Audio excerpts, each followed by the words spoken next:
Daily. Taste the Daily.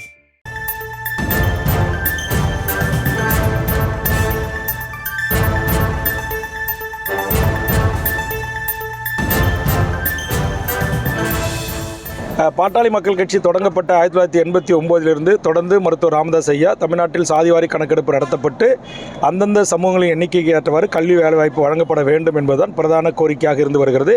அந்த கோரிக்கைக்கு முன்வைத்து ஒத்த கருத்துள்ள அரசியல் கட்சிகள் அமைப்புகளை அணிதிரட்டி வருகின்ற 20ஆம் தேதி தமிழ்நாடு முழுவதும் இதற்கான போராட்டத்தை முன்னெடுத்திருப்பதை தமிழக வாழ்வுரிமை கட்சியின் சார்பாக நான் வரவேற்கிறேன்.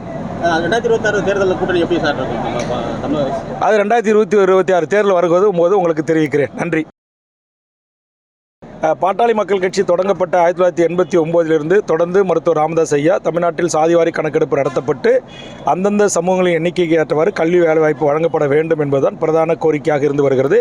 அந்த கோரிக்கைக்கு முன்வைத்து ஒத்த கருத்துள்ள அரசியல் கட்சிகள் அமைப்புகளை அணிதிரட்டி வருகின்ற 20ஆம் தேதி தமிழ்நாடு முழுவதும் இதற்கான போராட்டத்தை முன்னெடுத்திருப்பதை தமிழக வாழ்வுரிமை கட்சியின் சார்பாக நான் வரவேற்கிறேன். 2026 தேர்தலில் கூட்டணி எப்படி சார் அது 2026 தேர்தல் வரும்போது உங்களுக்கு தெரிவிக்கிறேன்.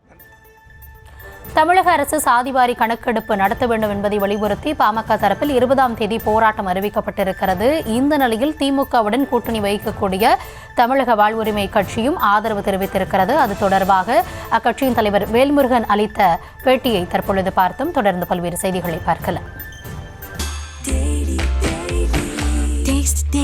Taste the Daily.